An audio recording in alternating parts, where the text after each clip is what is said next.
June 6th, 1944, 9:15 in the morning, Normandy, France. Obergefreiter Franz Weber crouches in foxhole 8 kilometers inland from Omaha Beach. 29 years old. Father killed in Verdun, 1916. Wife Greta and 2 children, Klaus age 5 and Anna age 3, wait in Munich for letters that come less frequently now as Allied bombs turn German postal service into chaos. Weber fought since 1939. Poland, France, Russia. Seen everything war offers except what descends from sky this moment. Gray clouds hang low over Norman countryside. Dawn invasion at beaches still distant, rumble like summer thunder. Here inland quiet persists. German command pulling reserves toward coast, where American and British troops claw through sand and blood. Weber's platoon holds defensive line in case enemy breaks through. 3 anti-tank guns, 2 MG-42 machine guns, 30 infantry soldiers. Against paratroopers without heavy weapons, this is more than sufficient. Wehrmacht doctrine says so. Doctrine has not failed yet. Then Weber hears sound from above. Not bomber engines, not the familiar roar he learned to recognize by pitch and rhythm. This is different. This is whistle. Long descending whistle like giant bird falling from clouds. Looks up through morning mist. Sees enormous black silhouette dropping straight toward German positions. Wingspan monstrous. Maybe 30 meters, maybe more. Fuselage massive and angular, reminding him of flying barn. Thing that should not fly, but somehow does. What Weber notices most is silence. This aircraft has no engines, no motors, no propellers spinning. Just dead quiet except wind whistling over fabric skin stretched across wooden frame. Glider. British glider, but 3 times larger than any intelligence briefings described. What are British dropping? Light artillery, Jeep supply containers. Giant glider descends lower. Weber distinguishes 2 more identical shadows behind first. Landing formation, precision approach. They know exactly where they are going. First glider touches Norman Field 300 meters from German foxholes. Bounces once on rough terrain. Breaks with tail-dragging furrows through grass. Stops. Weber yells to his machine gun crew. To arms, paratroopers fire at glider before they unload, standard procedure. Catch enemy vulnerable during exit. Kill them in doorway. MG-42 opens fire. Distinctive sound like tearing canvas amplified 1,000 times. Tracer rounds arc toward wooden giant. Pierce fabric. Punch holes through thin skin. But glider does not burn. Too far for incendiary rounds to ignite. Weber watches through binoculars as figures emerge from glider, but not through side doors like usual. Through nose. Entire nose section. Thing hinges upward like coffin lid, revealing black interior size of truck bed. And then from that darkness, something impossible drives into daylight. Tank. British tank. Light tank similar to Tetrarch in intelligence photographs. Weber studied those photos. Memorized silhouette. 7 tons of steel on tracks. 40mm gun, armor plate, Gunschanitze clanking, engine already running producing blue exhaust smoke, turret rotating with mechanical precision, gun elevating, aiming, straight at German positions. Weber cannot process what eyes show him. They drop tank from sky, in glider without engine. How is this even possible according to physics, according to engineering? According to everything he learned at technical school before war, glider weighs maybe 5 tons. Tank weighs 7 tons, together 12 tons. What aircraft can tow such mass through air? How does wooden structure withstand impact, force of landing 12 tons at speed? Undercarriage should collapse. Wings should tear off. Frame should splinter. But tank stands on Norman grass. Fact. Reality. Physics be damned. And opens fire. First shot hits German machine gun position. Direct impact. 40mm high explosive shell. Crew dies instantly. MG-42 goes silent. Second shot strikes anti-tank gun. Penetrates shield. Artillery piece overturns. Crew scatters. Third shot into foxholes. Shrapnel mows down infantry like scythe through wheat. Men scream, men die. Men realize they brought rifles to fight armor. Weber shouts, order, his voice cracking. Retreat. Retreat immediately. We have no weapons against tank, fall back to secondary positions. Platoon breaks. Runs. Leaves dead and wounded. Behind them, Weber hears two more explosions. Thunder of tank guns. Second and third glider unloading. Three British tanks in Wehrmacht rear area. Airdropped in 5 minutes without airfield. Without roads. Without warning. Straight onto empty field that yesterday was pasture for Norman cows. Impossible but accomplished. Understanding why requires going back. Back 3 years. Back to fury. Back to catastrophe that demanded desperate innovation.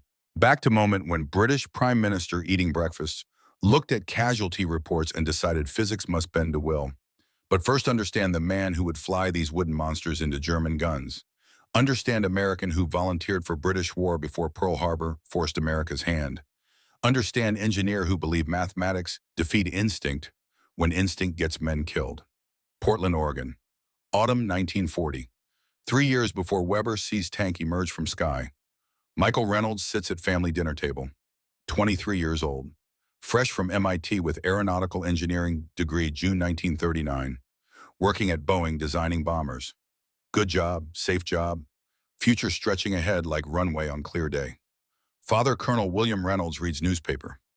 Mother Eleanor plays Chopin Nocturne on piano in next room. Apartment smells like Sunday dinner. Pot roast, mashed potatoes, green beans, and cooling on counter by window mother's apple pie. Cinnamon and sugar scent mixing with autumn air coming through screen. That pie, that particular recipe, Eleanor Reynolds learned it from her mother who learned it from her mother. Granny Smith apples, brown sugar, cinnamon stick grated fresh, butter crust, vanilla extract and filling, served warm with cream poured over. Taste of home, taste of safety, taste of everything America means when world burns overseas. Michael takes deep breath, announces decision that will change everything. I am volunteering for Royal Air Force. Britain needs pilots. They are accepting Americans. I leave next month. Father lowers newspaper. Long silence. Just Chopin from next room and smell of apple pie and weight of disappointment settling like fog. Then Colonel speaks. You are throwing away Boeing career to fight someone else's war. Britain will fall by Christmas. Hitler will invade. You will die for nothing. Britain will not fall if enough people help them. You are engineer, not warrior. You overthink everything. Combat requires instinct and aggression, not calculation. You will hesitate and die. Mother stops playing, intervenes from piano room without showing face. William, some men fight with brains, not just instinct. That is not weakness. That is different kind of strength. Father stands, leaves table. Michael sees disappointment in father's eyes. Same disappointment shown since childhood when Michael preferred mathematics to football. Calculation to action, understanding to doing. Father wanted warrior son, got engineer instead. This has been source of tension 23 years. Will be source of tension until one of them proves the other wrong. Mother emerges, sits beside Michael, takes his hand, says nothing, just sits. After moment brings slice of apple pie. Warm, cream poured over melting into cinnamon filling. Michael eats slowly, tastes every bite, knows this might be last time for years. War does not serve mother's apple pie. War serves powdered eggs and burnt coffee and rations that taste like cardboard. Your father loves you. He worries. He fought in France 1918, saw men die because they thought too long. He wants you to survive. I will survive by thinking, by calculating, by understanding physics instead of fighting them. Mother squeezes his hand. I know. That is why you will come home when others do not. October 1940. Michael sails to Britain, joins RAF as volunteer pilot. Common among Americans who believe stopping fascism now prevents stopping it later on American soil. Trains on bombers, learns British procedures. British discipline, British tea, which he cannot stomach after a lifetime of American coffee. But before sailing, before leaving Portland, one more thing happens that will keep him alive through years ahead. Boston, Massachusetts, July 1940, 3 months before Michael deploys. He marries Sarah Mitchell, met her MIT library 1938. She was studying mathematics at Radcliffe. He was studying aerodynamics, literally collided reaching for same textbook on differential equations. Looked at each other. She said, you first. He said, no, you. She said, we could share. They did. Shared textbook, shared library table, shared understanding that some people connect through equations, not small talk. Wedding simple, small chapel, father attends in uniform, mother plays piano, Sarah wears simple white dress, no bridesmaids, no groomsmen, just two people who understand each other in ways that matter when world demands understanding over emotion. Reception at Sarah's parents' house. Boston neighborhood with brick buildings and tree-lined streets. Sarah's mother serves coffee, real American coffee. Folgers, strong, black. Michael drinks it grateful. British will try converting him to tea. He will resist. Some things you do not compromise. And Sarah's mother serves apple pie. Different recipe from his mother's, but somehow similar. Cinnamon, sugar, vanilla, cream. American comfort food. Sarah catches his eye across room, smiles, knows what he is thinking, knows that pie means home, means safety, means everything they are leaving behind when he sails in 3 months. Wedding night, they talk mathematics. Most couples talk romance. They talk equations. Sarah shows him problems she cannot solve. Variable transformation during maximum stress. How to change equation from unsolvable to solvable by substituting different variable at peak difficulty.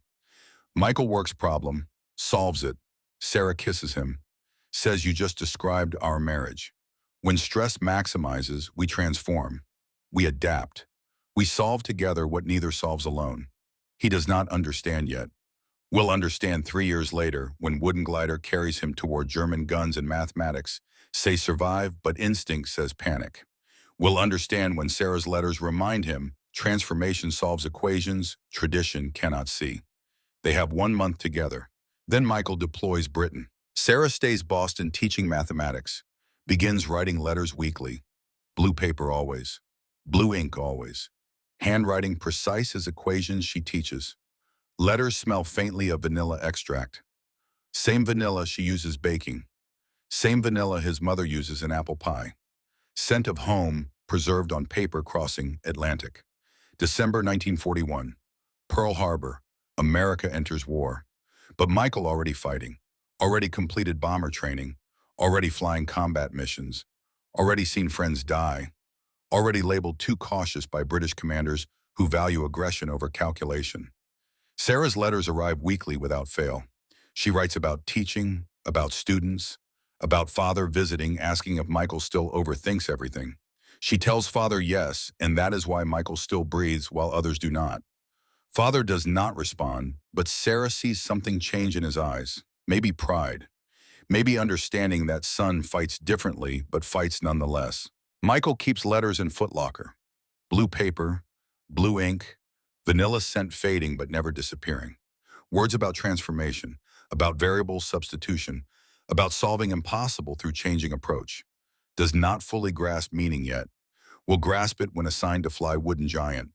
When mathematics meet war and only one survives.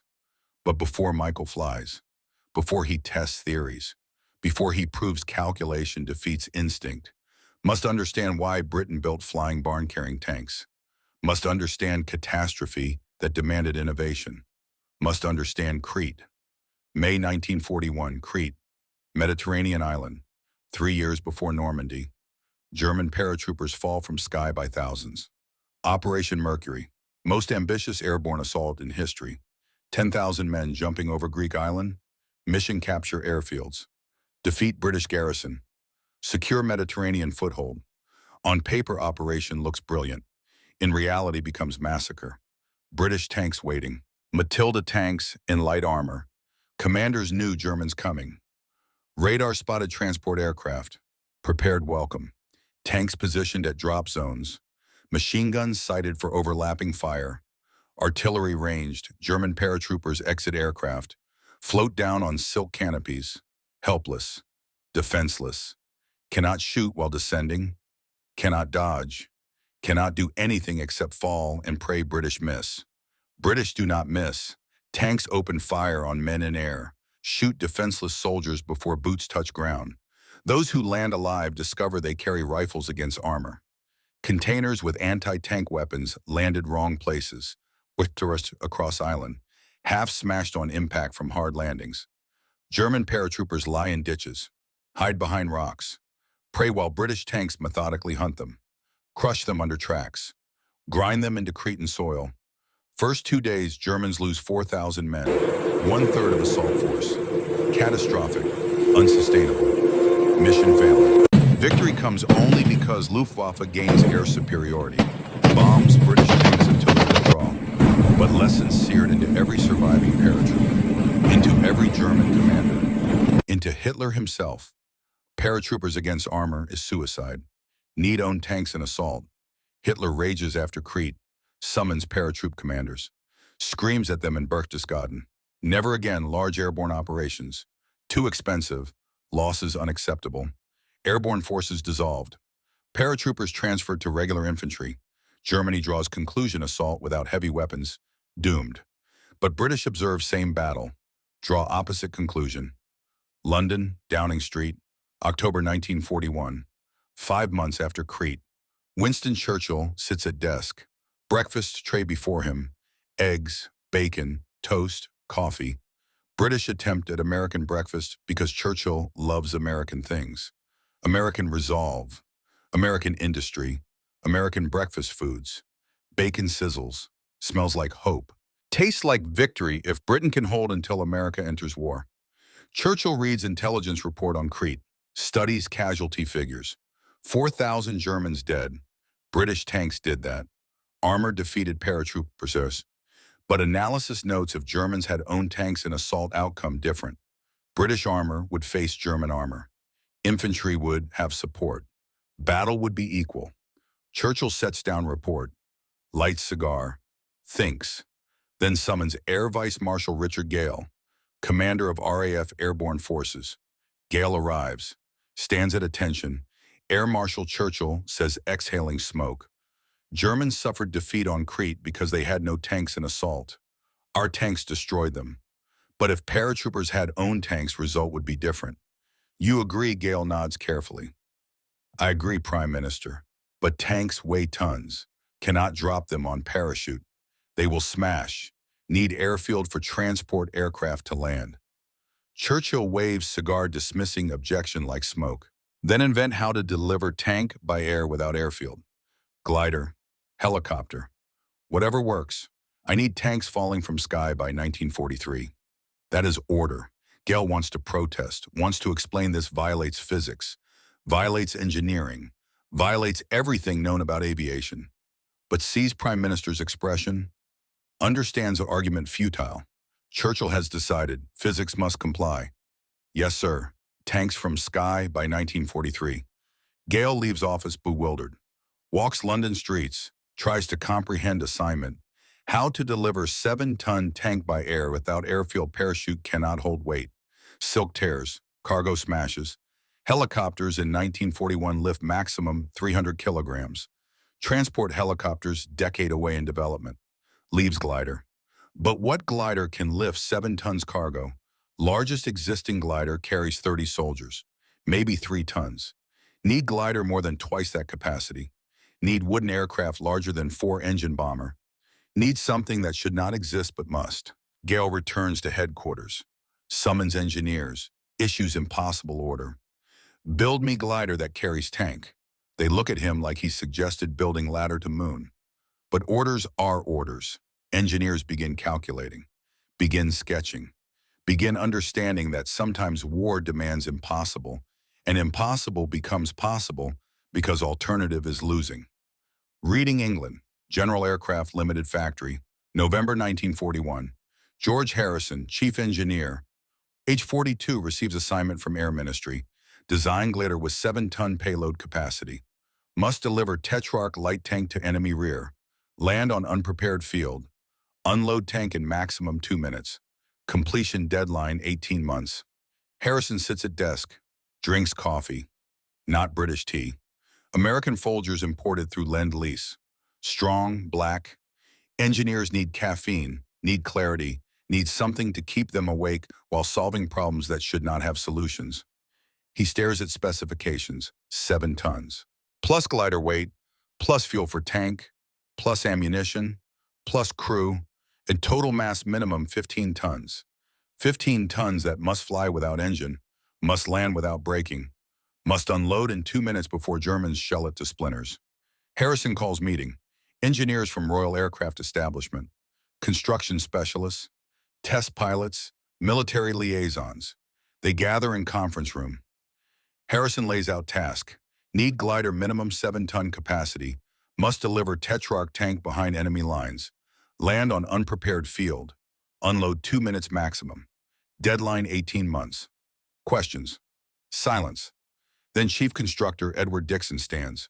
Mr. Harrison, there are problems with technical calculations. 7 tons is tank weight. Also need glider weight structure, undercarriage fuel for tank ammunition crew. Total launch mass, minimum 15 tons. Dixon pauses, looks at Harrison. No tow aircraft in Royal Air Force can tow 15 tons. Maximum what Halifax can pull is 8 tons. With difficulty, Harrison frowns. So needs stronger tow aircraft. Dixon shakes head. Stronger does not exist. Halifax is our heaviest bomber. 4 Merlin engines at 1,600 horsepower each. Already pulling at limit capability. Harrison insists. Then make glider lighter. Use wood instead of metal. Remove everything unnecessary. Dixon protests. Mr. Harrison, glider will already be wooden. Metal needed for combat aircraft. Wood is plentiful. Problem is not material. Problem is physics. At landing, 15 tons hits ground at minimum 40 kilometers per hour. Enormous stress on undercarriage. Normal undercarriage breaks. Need reinforced supports, shock absorbers. That adds weight again. Circle closes. Meeting lasts 4 hours. Engineers calculate. Argue. Sketch diagrams. Coffee consumed. Cigarettes smoked. Gradually, monster outline emerges on blackboard. Wingspan 33 meters, like 4-engine bomber. Fuselage length, 21 meters. Cargo bay 4.5 meters wide. Sufficient for tank. Undercarriage reinforced. 4 wheels front, 4 back all with shock absorption. Weight of empty glider 8 tons, 500 pounds. With tank total mass exactly 15 tons, 500 pounds. But main problem remains. How to unload tank in 2 minutes. Through rear ramp like normal glider. Too long, tank cannot reverse out. Must turn around inside. That is minimum 5 minutes. In that time, German shell glider. Destroy tank, kill crew. Through side doors, tank will not fit. 7 tons cannot squeeze through door opening. Dixon proposes radical solution. What if entire glider nose hinges upward, fuselage opens from front like can opener, tank drives straight forward down ramp, 90 seconds from landing to movement start. Harrison studies schematic, calculates stress. That weakens structure. Nose is load-bearing element. If we make it hinge, strength drops 30%. Dixon insists, we reinforce with beams. Hinges will be massive, locks reliable. Only way to unload quickly. Harrison makes decision, build hinge nose. Only way to quickly unload tank. Compensate strength with additional beams. Weight will increase, let it increase. Halifax will somehow pull on afterburner.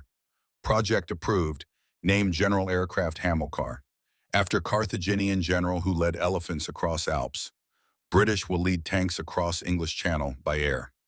First prototype construction begins December 1941. Workers labor 3 shifts, 24 hours daily. War does not wait for normal schedules. Wood arrives from Canada, ash and birch, strong woods. Plywood glued in 8 layers, impregnated with lacquer for waterproofing. Metal elements only in critical nodes. Hinges, locks, undercarriage, control, cables, everything else wood. By June 1942, first HAMILCAR rolls from hangar. Workers stop work. Stare. This is not glider. This is flying barn, angular, massive, hinged nose enormous. Opens entire front on hinges revealing cargo bay size of small apartment. Wingspan exceeds hangar width. Glider cannot fit inside. Must store outside under tarpaulin. Harrison looks at creation with mixture, pride and doubt. Built largest glider in world, 3 times bigger than any previous. But will this machine fly? Will undercarriage survive landing with tank? Will nose not collapse at first turbulence? Answer comes first test flight, June 27, 1942. Test pilot John Holmes climbs into cockpit. Instruments minimum. Controls heavy, control stick enormous. Requires physical strength to move. Pedals hard. Cable control runs through entire fuselage to rudders. No hydraulics. Everything mechanical like aircraft from Great War. Holmes understands if something fails, no time for parachute. Glider crashes in 15 seconds from 1,000 feet. This is one-way flight. Either lands successfully or dies trying. Halifax tow aircraft approaches. Ground crew attach cable. 300 feet of steel cable, 1 inch thick. Halifax engine roars, pulls. Glider starts rolling. Slowly, reluctantly. 8 tons resist movement. Halifax accelerates. Full power all 4 engines. Speed 45 miles per hour. 55. 70. Glider lifts off ground. Flies. Monster took flight. But flight is battle. HAMILCAR behaves like drunk elephant. Yaws left and right. Nose pitches up, then drops down. Holmes desperately pulls stick trying to stabilize machine. Arms ache from tension. Stick feels filled with lead. Turns with grinding sound. Pedals require full body weight. Cables tense like violin strings about to snap. At 1,000 feet, turbulence hits. Wind gust catches huge wing. Glider banks 30 degrees. Holmes sees ground inside window. Cranks stick back. Glider slowly, painfully, slowly straightens. Sweat floods eyes under leather helmet. This is not flying, this is wrestling physics. 20 minutes Holmes maintains control, then signals disconnect. Cable releases, glider free, and then worse begins. HAMILCAR without tow is gliding brick. Descent 3 feet per second, very fast for such mass. 3 minutes to reach runway. Holmes turns glider, aims at airfield below. Wind blows left, corrects, blows again. Controls at low speed barely respond. Rudders weakly react. Glider floats like barge. Altitude 300 feet.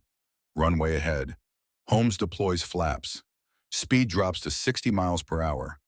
150 feet. 60 feet. 30 feet. 10. Ground. Impact. Tremendous blow. Holmes thrown forward. Straps cut into shoulders. Crash. Grinding. Glider bounces on undercarriage. Drops again. Rolls down runway. Front left wheel bursts. Tire explodes. Glider tilts.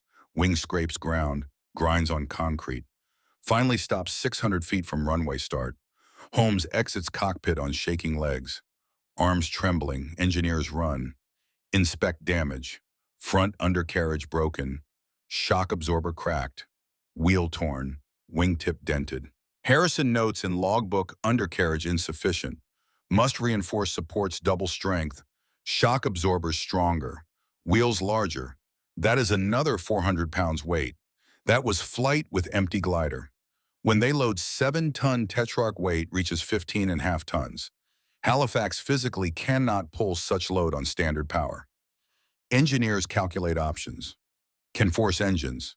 Raise power from 6,400 to 7,000 horsepower. But that cuts engine life in half. Halifax must be scrapped after 5 tows instead of 50. Expensive. But no alternative exists. Second test flight 1 week later. This time with ballast. Sandbags weighing 7 tons distributed in cargo bay. Not tank yet, too early, but need to test weight. Holmes in cockpit again. Navigator beside him in right seat. 2 men needed to control loaded HAMILCAR. 1 cannot manage alone. Takeoff worse. Halifax screams all 4 engines. Acceleration crawls. Speed increases painfully. 80 miles per hour. 90. 100. HAMILCAR still on ground. Wheels thunder on concrete. 110. 120. 130. Finally liftoff. Glider reluctantly rises. Halifax pulls with maximum effort. Speed drops to 140 miles per hour. 20 miles per hour slower than safe minimum. At 600 feet, Halifax radio operator reports temperature critical. Engines overheating. Oil temperature 110 degrees. Normal is 80. 10 more degrees and motor sees. Harrison makes decision from ground via radio. That is working altitude. No higher needed. Assault will be low level. 600 feet sufficient. Test continues. Holmes releases from tow, glides toward runway, but with 7 tons ballast behavior completely different. Descent 4.5 feet per second. Less time to maneuver. Holmes misjudges approach. Too high. tries to stretch glide. Altitude melts. 100 feet, 50, 20, will not make runway, lands on field beyond pavement. Impact 3 times harder than first test. Ground uneven, bumps, glider bounces, slams fuselage. Undercarriage cracks. Front right wheel tears completely off. Support breaks. Nose plows into earth. Cargo bay opens. Sandbags fly forward. One hits navigator in back. Knocks him unconscious. Holmes strikes head on instrument panel. Blood streams down face. Glider stops after 100 meters. Turns sideways, one wing pointing up. Nose in dirt. Undercarriage destroyed. Ambulance takes navigator with concussion and broken ribs. Holmes exits with cut forehead requiring 12 stitches. Harrison inspects wreckage. Shakes head. Undercarriage still insufficient. Must be 4 times stronger. That is another 300 pounds. Weight of empty glider now 8 tons, 800 pounds. With tanks 16 tons, 800 pounds total. But Harrison does not quit, does not recommend program cancellation. Because alternative is sending paratroopers against tanks like Germans at Crete. Alternative is 4,000 dead like Crete. Alternative is losing, so he returns to drawing board, reinforces, recalculates, rebuilds, tests again and again and again. By March 1943, HAMILCAR works. Empty glider flies safely, lands without braking, ready for next phase. Training pilots who will fly it into combat. Men like Michael Reynolds, American volunteer, MIT and engineer, husband to Sarah, son to disappointed father, man who believes mathematics defeat instinct, man who will prove it or die trying. Training begins April 1943, but that is story for next part. Story of how 120 men volunteer and 78 die learning to fly wooden barn. Story of how Reynolds survives through calculation when others perish through instinct. Story of how innovation demands blood before becoming routine. For now, understand this. June 27, 1942. First HAMILCAR flew. 3 years later, almost today, these gliders will drop tanks on Normandy, will drop tanks on Holland, will drop tanks on Germany itself, will prove Churchill correct, will prove physics bend to will when will is strong enough and mathematics accurate enough and men brave enough to fly machines that should not fly but do anyway because war demands impossible. Franz Weber will witness this June 6, 1944. Will see tank emerge from wooden giant, will fail to comprehend, will spend 31 years trying to understand until he finds American pilot who flew it and asks simply how, and Reynolds will answer mathematics, physics, and wife who taught me transformation solves equations tradition cannot see.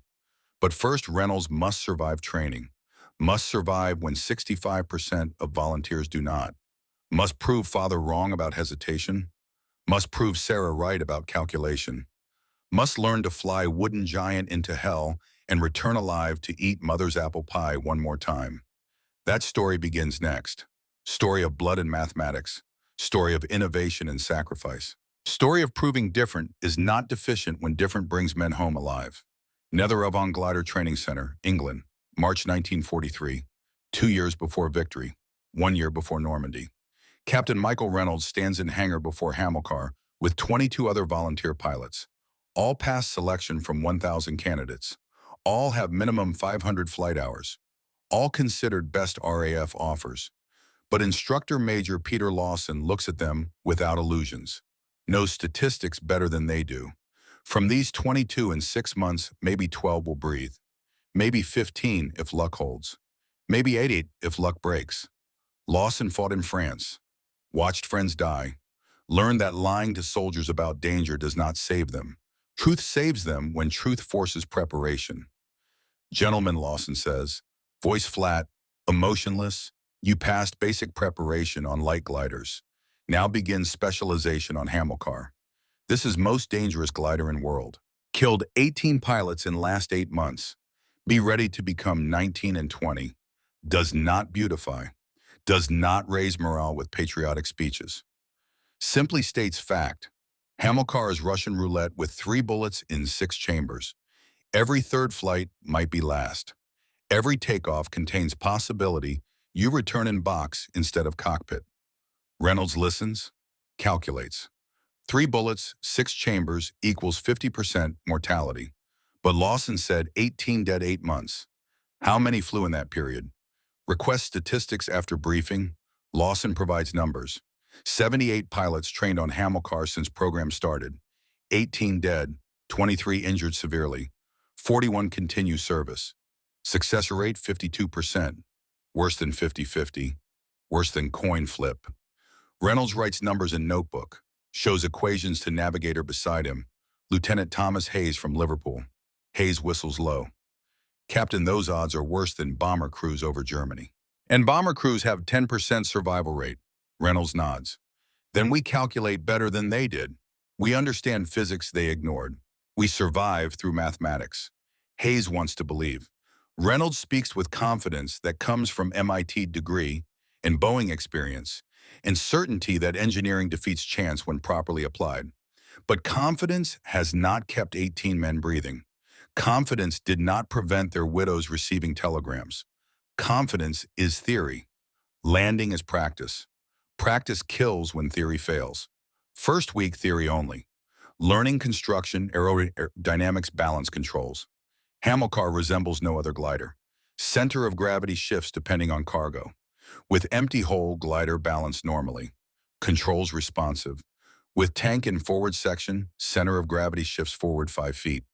Glider becomes nose heavy, tends to drop nose down. Pilot must continuously pull stick towards self. Arms tire after 5 minutes flight. After 30 minutes, arms fail, hands cramp, shoulders burn. This is endurance test as much as skill test. Second week, simulators. Primitive wooden cockpit mock-up on springs. Imitates rolling shocks. Instructors shake mock-up while pilots try maintaining level. Sounds simple. Is torture. After half-hour training, arms shake. Fingers refuse to bend. Shoulders scream. 3 pilots removed from program. Cannot handle physical demands. 2 week. War has no sympathy for weakness. Third week, first flights, but not on HAMILCAR. Too early, too dangerous. First on smaller Horsa glider. Horsa also large, carries 30 soldiers but 3 times lighter than HAMILCAR. Controls gentler. Pilots learn towing, takeoff, landing basics. From 22 remain 19. 1 quit. 1 failed medical after simulator induced heart palpitations. 1 crashed Horsa landing. Missed runway. Drove into forest. Died instantly. Glider smashed against oak. Investigators found pilot error. Misjudged altitude. Thought he was higher than reality. Instinct failed. Mathematics would have shown true altitude through rate of descent calculation. But pilot trusted eyes, not equations. Reynolds notes this. Writes in journal that night, instinct betrays, mathematics reveal. Must trust calculations over feelings. Over visual perception. Over everything except numbers. Fourth week, first HAMILCAR flight. Empty, no cargo. Lieutenant James Carter, first in cockpit. American like Reynolds, from Boston like Sarah. Instructor Lawson beside him, right seat. Takeoff, altitude gain 600 feet. 10 minutes circling, flight. Should be simple. Carter is experienced pilot, 500 hours. But Carter feels difference immediately. Stick does not move at all first 3 seconds. Then suddenly jerks. Glider sharply tilts. Carter panics, corrects too sharply. Glider tilts other direction. Oscillating, left, right, left, right. Lawson takes controls. Stops oscillation with smooth movements. Explains calmly. Cannot jerk stick. Controls have slack delay. Move stick cables, tense rudders, turn glider reacts. But between your movement and glider reaction passes 1 second. Must adapt. Anticipate. Move stick smoothly with advance.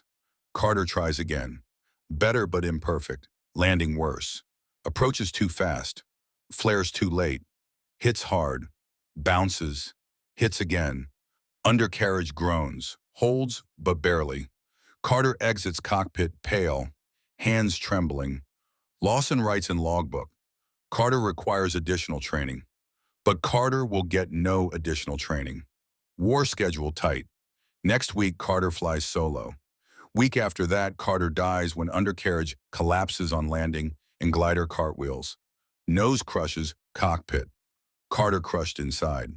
19 becomes 18. Reynolds flies his first HAMILCAR, April 15, 1943. Hayes as navigator.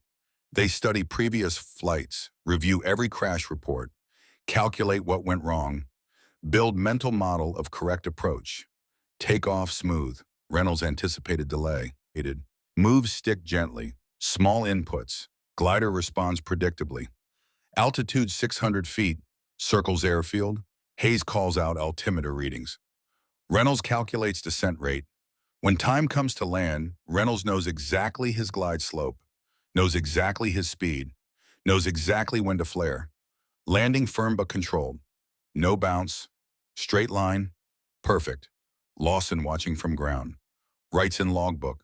Reynolds M. exceptional. Recommend immediate progression to loaded flights. But before loaded flights comes pattern interrupt. Comes understanding that while British struggle building wooden gliders, Germans face same problem. Attempted same solution. Failed catastrophically. Germany 1942. Messerschmitt factory. While Herrewithen designed HAMILCAR, German engineers designed Messerschmitt Me 323 Giant. 6-engine transport glider later fitted with engines. Goal identical, deliver heavy cargo, including tanks to battlefield without airfield. Me 323 could carry 20 tons. Larger than HAMILCAR. More powerful, but required 3 tow aircraft. 3 Bf-110 heavy fighters pulling 1 glider. Operational nightmare. Coordination complex. If 1 tow aircraft failed, glider crashed. And 3 fighters occupied doing tow duty meant 3 fighters not defending German skies. Me 323 program built 200 aircraft, used in Mediterranean, North Africa, Crete. Then May 1943 disaster. Allied fighters intercepted formation of Me 323s crossing Mediterranean. Shot down 14 of 16 in single engagement. 70 tons of cargo lost. Hundreds of men killed. Program abandoned. Germany concluded large gliders impractical. Britain studied German failure. Learned lessons. Single-tow aircraft, not 3.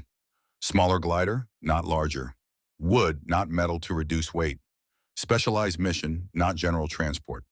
HAMILCAR succeeded where Gigant failed because British engineers calculated better. Understood that bigger is not always better when physics constrain. Reynolds learns this history during ground school. Understands that innovation requires learning from others' failures. Germans tried, Germans failed. British will succeed because British learn from German mistakes. Mathematics improve through iteration, through failure analysis, through understanding why something broke so you build it stronger. This is engineer thinking. This is what separates Reynolds from pilots who trust instinct. Reynolds studies failure, learns from death, applies lessons. When his turn comes to fly loaded HAMILCAR, he survives because he knows what killed others. May 1943. Training intensifies. Now loaded flights. Sandbags simulate tank weight. 7 tons in cargo bay. Behavior completely different from empty glider. Of 18 remaining pilots, 5 die in May alone.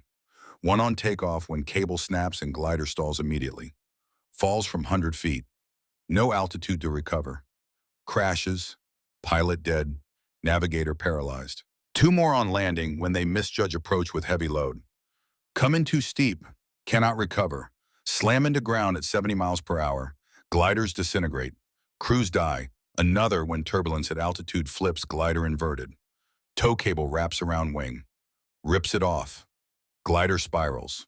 Crashes. Final one in accident on ground. Mechanic fails to secure cargo. Sandbags shift during takeoff. Center of gravity moves aft. Glider pitches up. Stalls. Falls. Explodes. 5 dead in 4 weeks. 18 becomes 13. Reynolds writes to Sarah every death. Describes what happened. Analyzes mathematically what failed. She writes back with equations.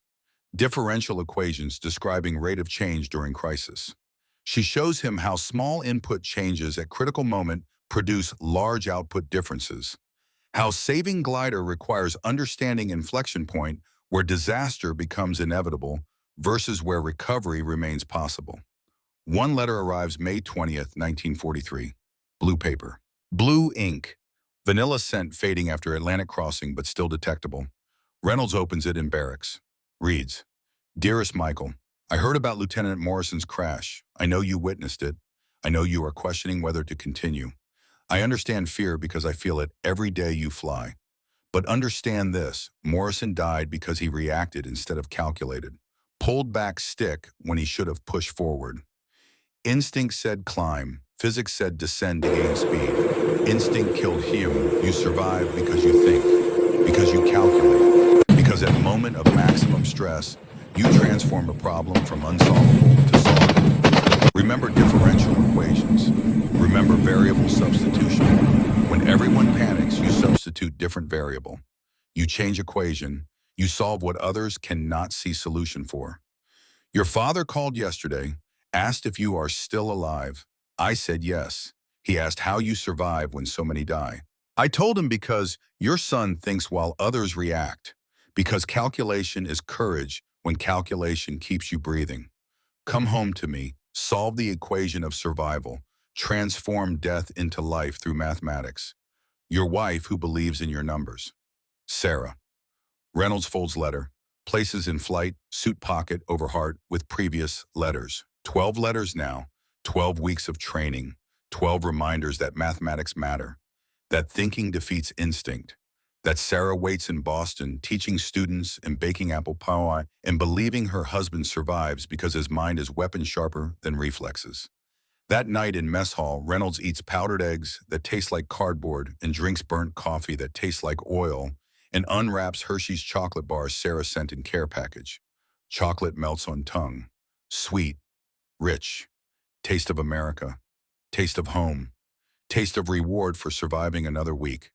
Shares chocolate with Hayes, with other surviving pilots. 11 men left from original 22, 50% casualty rate and training not finished. Still 3 weeks until graduation. Still 3 weeks where death hunts them. But Reynolds will survive, and Hayes, and 8 others. 10 will graduate, 12 died, from 22, math clear, brutal, honest. 3,000 miles away, Sarah does not know yet that Michael survives. Letters take 2 weeks crossing Atlantic. But she knows and way wives know. Knows because universe would not be so cruel as to kill man who thinks this clearly, who calculates this carefully, who loves mathematics in her in equal measure. Boston, May 21st, 1943, day after letter sent. Sarah Reynolds stands at blackboard teaching differential equations to high school seniors. Chalk in hand, equations sprawling across board. Students watch with mixed comprehension. Some understand, some pretend. Some gave up understanding weeks ago and just memorized formulas. She explains transformation. Explains how changing variables at critical moment converts impossible equation to solvable equation. How substitution reveals answer hidden in original form. Students nod. Copy notes.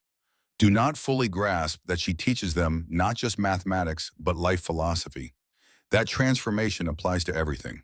To war, to survival, to marriage separated by ocean. After class, she walks home through Boston streets. Spring emerging, trees budding, air warming. War feels distant here, feels abstract. No bombs, no gunfire, just newspapers with casualty lists and telegrams arriving at neighbors' houses and gold stars appearing in windows. Sarah's window has no gold star, has blue star. Husband in service, still alive. But blue stars become gold stars when telegrams arrive, when Western Union messenger knocks, when War Department regrets to inform. Sarah refuses to imagine that telegram, refuses to picture messenger, refuses to plan funeral. Instead goes home, puts on apron, begins baking. Apple pie, her mother's recipe. Different from Michael's mother's recipe, but similar in ways that matter. Granny Smith apples, cinnamon, brown sugar, butter crust, vanilla extract. Same vanilla she uses in letters so scent reaches Michael across ocean. Bakes for students, bakes for church social, bakes because baking is mathematics applied. Ratios, temperatures, times, chemistry converted to food, science made delicious. This is what she shares with Michael. Understanding that everything reduces to numbers. Everything solves through calculation. Everything transforms through proper variable substitution. Pie bakes, kitchen fills with cinnamon smell. Smells like home, smells like safety, smells like America untouched by war, directly but touched indirectly through every man overseas, through every wife waiting, through every mother praying. Knock on door interrupts. Sarah tenses. Telegram. Gnome too early. Mail does not arrive until afternoon. Opens door. Colonel William Reynolds stands in doorway. Michael's father, uniform pressed, shoes shined, face stern as always. But something different in eyes, something like worry wearing through discipline. May I come in, Sarah? Of course. Please. They sit in living room, smell of baking pie between them. Sarah offers coffee. Colonel accepts. She pours Maxwell House. Strong, black, no sugar, no cream. Military coffee. Father and son drink same way even if they see world differently. I received letter from Air Ministry, Colonel says, notifying me that Michael's training unit suffered casualties. 12 men dead. I assume Michael still lives, or you would have received telegram. He lives. I received letter last week. He is well. Colonel drinks coffee. Silent moment, then speaks. How does he do it, Sarah? How does he survive when so many die? He was never aggressive, never warrior type, always thinking instead of acting. In combat, that gets men killed. Hesitation is death, but somehow he lives while others die. I do not understand. Sarah meets his eyes, speaks with certainty. He survives because he thinks, because he calculates, because when everyone else panics and reacts on instinct, Michael solves equation. He understands physics, understands that glider behaves predictably according to mathematics. Others trust feelings, trust reflexes, trust instinct. Instinct betrays them. Michael trusts numbers. Numbers do not betray. Colonel frowns. But war requires quick decisions, no time for calculation in combat. Sarah shakes head. Michael does not calculate slowly. He calculated already. Before takeoff, he knows every variable. Knows weight, knows wind speed, knows altitude, knows glide ratio. When crisis happens, he already knows answer because he prepared. Others react to surprise. Michael eliminated surprise through preparation. That is why he survives. Colonel silent, processing, then speaks quietly. I wanted warrior son. Wanted aggressive fighter who charges without thinking. I got engineer who thinks everything through. I was disappointed. I showed that disappointment. But maybe I was wrong. Maybe thinking is different kind of courage. Maybe surviving through intelligence matters as much as dying through bravery. Sarah reaches across table, touches Colonel's hand. First time she ever touched him. He stiffens but does not pull away. Your son has courage, different courage. Courage to trust calculations when instinct screams otherwise. Courage to be different when different keeps him alive. He will come home because he thinks. And when he comes home, you will tell him you understand that thinking saved him when reacting would have killed him.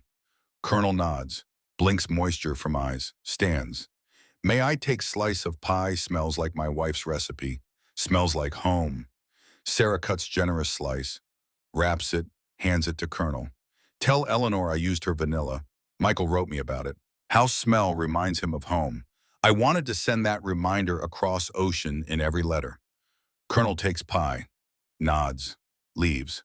Sarah watches him walk away, understands something shifted.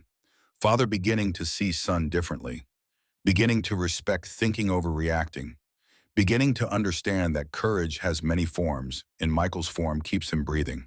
She writes letter that night, tells Michael about father's visit, about conversation, about beginning of reconciliation, mails it next morning. Blue paper, blue ink, vanilla extract dabbed on corner.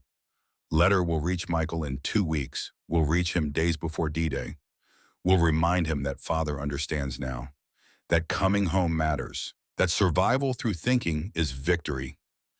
England, June 1944, training complete, 42 qualified HAMILCAR pilots from 120 who started, 78 dead or injured or removed from program, 65% attrition before combat, statistics unprecedented, but 42 remain.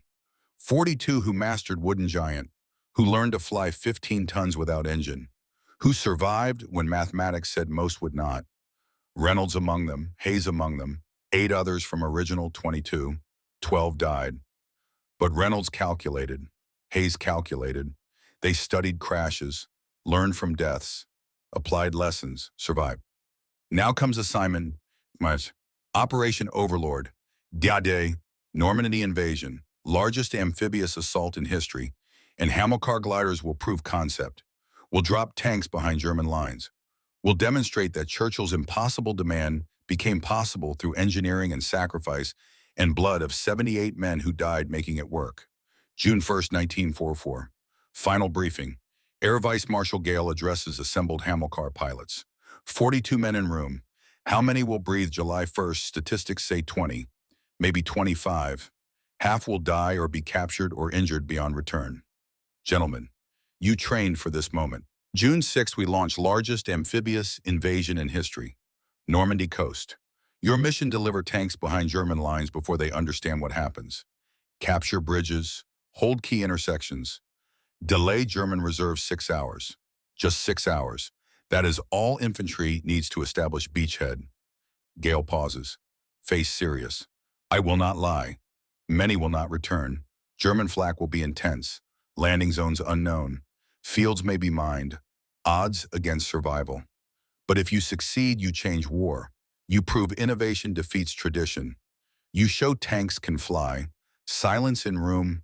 Men exchange glances, each calculating own survival odds, each understanding they volunteered for this, each accepting that tomorrow might be last day. Reynolds thinks of Sarah, of father, of promise to return, of understanding that sometimes mathematics say survive, but reality says die anyway.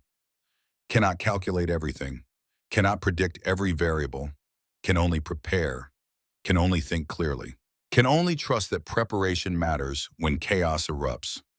Lieutenant David Mitchell, age 26, Philadelphia, receives tank assignment. Tetrarch number 7.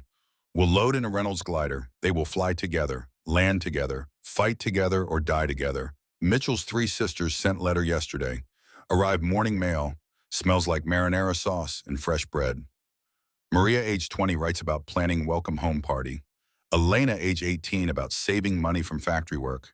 Sophia, age 16, about missing big brother. All count days until war ends and David comes home. Mitchell shows letter to Reynolds in barracks that evening. Captain, I trust your mathematics. You kept every pilot who flies with you alive in training. I trust you do same in combat. Reynolds takes letter, smells marinara sauce, smells like family, smells like reason to survive beyond duty. Lieutenant, mathematics only predict, do not guarantee.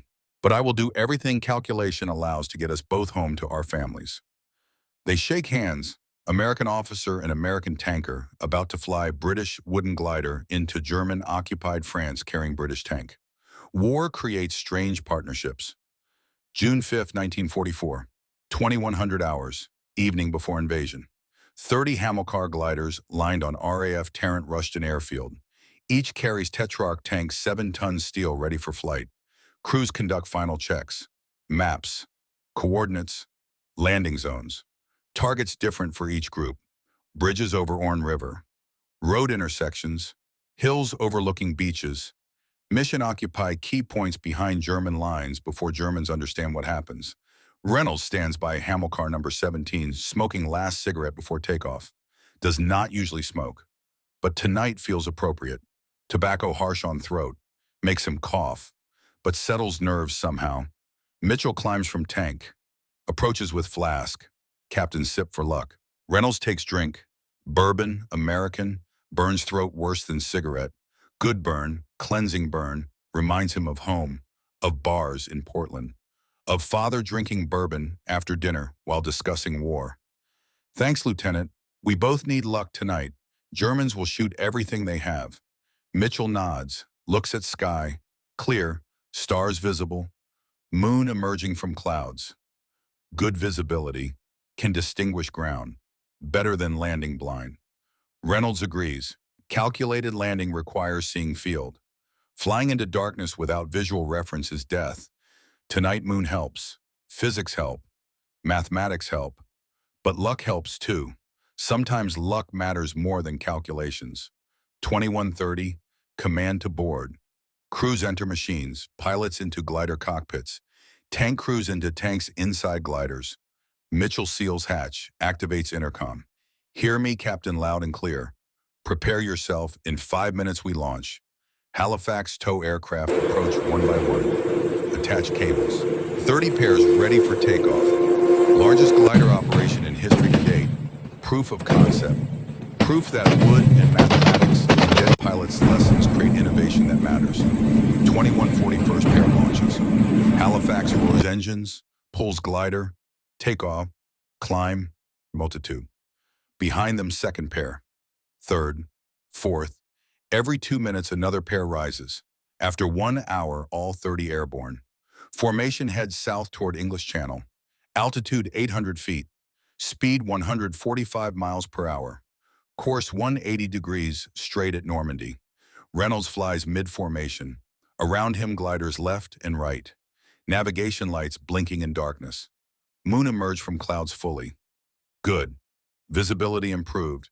Can distinguish ground below. After 1 hour, they cross English coast.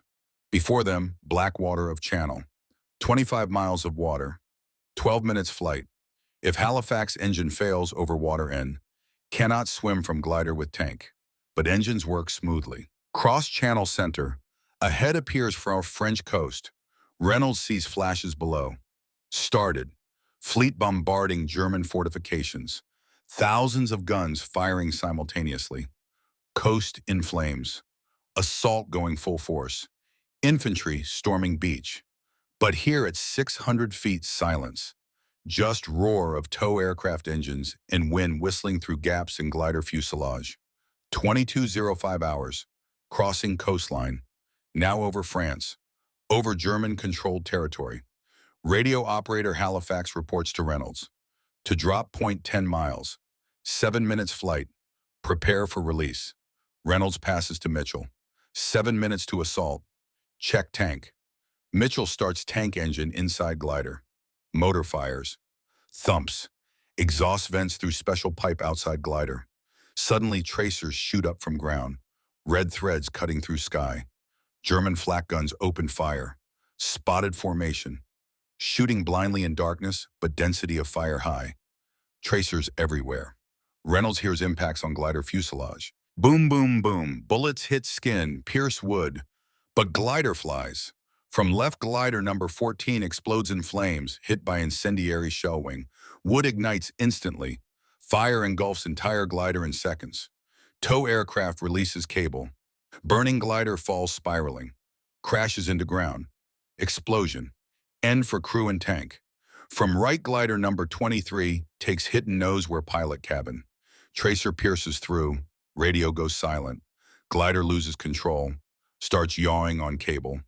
Tow aircraft tries hold but cable tenses. Brakes, glider releases. Glides down, uncontrolled. Disappears in darkness. 2 gliders lost 2 minutes. Crews died. Tanks destroyed. 22:13. Drop point. Halifax radio operator commands. Release. Good luck. Reynolds jerks release lever. Cable shoots off with clang. Halifax pulls away forward and up. Reynolds alone in darkness at 600 feet altitude. Gliding begins. Nose drops. Speed increases to 155 miles per hour. Descent 6 feet per second. To ground maximum 90 seconds. Reynolds searches for landing site. According to map, should be field 1.5 miles south of Renville Village. Sees below dark village outlines. Roofs, church steeple. South should be field. Distinguishes light patch. That is it. Field 1,000 feet long. Narrow but sufficient. Turns glider aims at field. Descends. Altitude 300 feet. 250. Flak still shooting. Tracers fly from all sides. One passes 3 feet from cockpit. Reynolds sees red streak. Hears whistle. 130 feet. 100. 65. Field ahead. Levels. Pulls stick with all strength. Glider transitions to level flight 10 feet above ground. Contact, softer than expected. Grass cushions, glider rolls, brakes, stops 150 feet from field edge. Perfect landing. Reynolds shouts to Mitchell. Sold unload tank, Mitchell already ready. Presses button, open glider nose. Hinges activate. Nose tilts up, revealing cargo bay. Mitchell engages gear. Tank drives down internal ramp. Tracks rumble. After 90 seconds, tank on ground. Rotates turret, ready for combat. Reynolds climbs from cockpit. Looks around. Other gliders landing one by one on different fields within mile radius. Counts. 8, 10, 12, 15. From 30 launched, 15 landed successfully. Where remaining 15 shot down over coast. Saw with own eyes. Remaining either crash landing or landed wrong place or still flying. Losses 50%. Terrible, Psalmon, but 15 tanks behind German lines are 15 tanks Germans did not expect. Innovation works despite cost. Mathematics proved correct despite blood. Mitchell drives tank to Reynolds. Shouts from hatch. Captain, thanks for delivery. Now our turn to work, tank rotates. Races toward village where gunfire already erupts. Paratroopers dropped earlier, storming German positions. 2 more tanks join Mitchell. Drive together. Reynolds hears thunder of shots. Explosions. Burst from automatic weapons. Battle began. And 8 kilometers away, Franz Weber in Foxhole will in 20 minutes see tank emerging from wooden giant and fail to comprehend how physics allow this. Will witness impossible. Will spend 31 years seeking answer. Will find it in reconciliation with American pilot who flew mathematics into German guns and survived through calculation, not luck. But Weber's shock comes next. Reynolds' work complete. Delivered cargo. Survived flight. Now must survive war. Must survive until letters from Sarah stack high enough to remind him why living matters. Must survive until father admits thinking defeated instinct. Must survive until apple pie tastes sweet again in Portland kitchen, where mother bakes and war feels distant as nightmare after waking. 15 tanks from sky. 50% losses. Innovation proven. Tradition defeated. D-Day succeeds not just through landing craft and paratroopers. Succeeds through wooden giants carrying steel beasts. Through mathematics defeating doctrine. Through men like Reynolds who think clearly when others panic. Through sacrifice of 15 crews who died so 30 tanks could fly. This is a story of how impossible becomes possible, how thinking saves lives, how innovation demands blood before becoming routine, how 78 pilots died in training so 42 could drop 30 tanks on Normandy, so 15 could fight, so 6 hours delay could save invasion, so war could end, so Weber and Reynolds could shake hands 31 years later, and understand that enemies become friends when mutual respect for engineering transcends hate. Part 3 tells what happens after tanks land. After Weber reports what he cannot explain. After Reynolds flies 18 more missions. After Market Garden disaster. After war ends and gliders burn and pilots return home and Sarah bakes pie and father apologizes and grandson flies C-130 and legacy continues. But for now, understand this. June 6, 1944, 22:15 hours.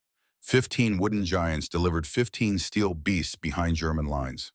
Impossible accomplished. Physics bent. Mathematics victorious.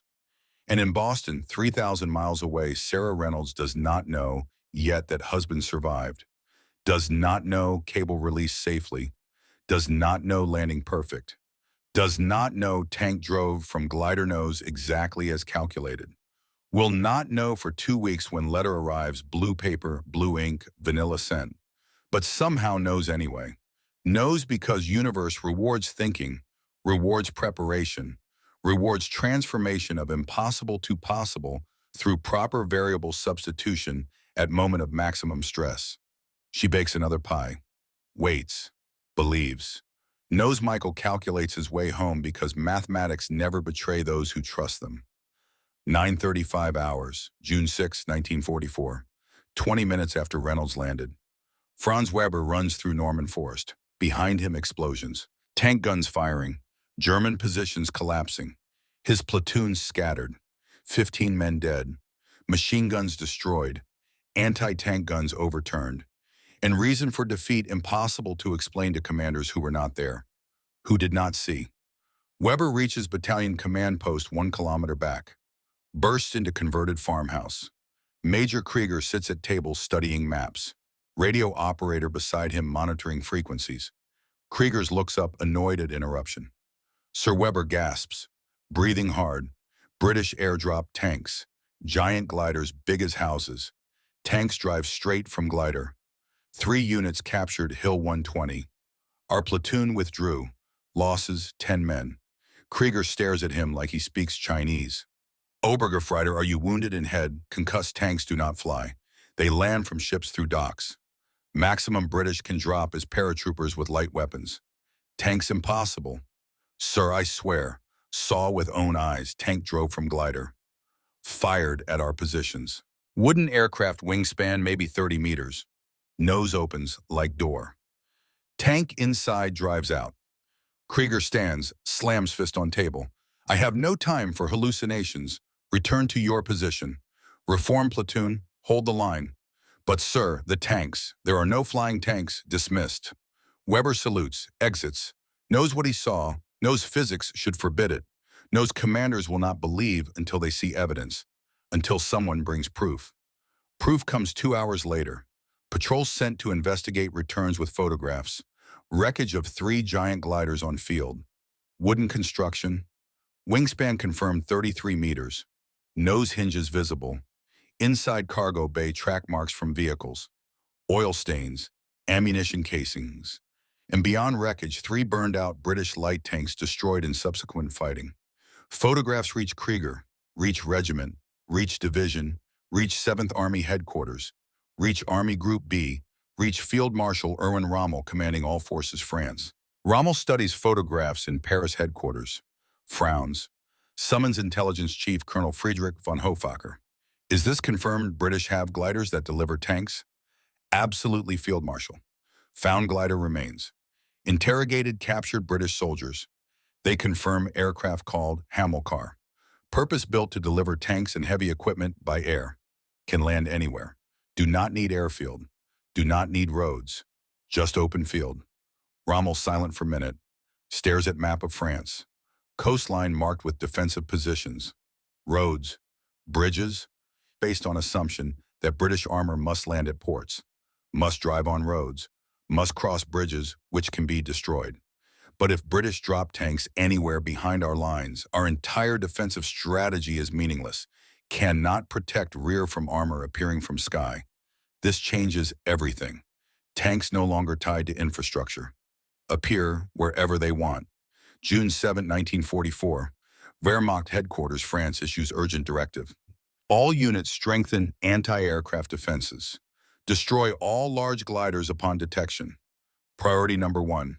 Already too late. British air dropped in first 24 hours, 23 tanks by HAMILCAR gliders. All 23 captured key bridges and intersections behind lines. Delayed German reinforcements by critical 6 hours. Before Wehrmacht oriented what happened, Allies established beachhead on coast. Infantry dug in, artillery positioned, tanks rolling off landing craft in thousands.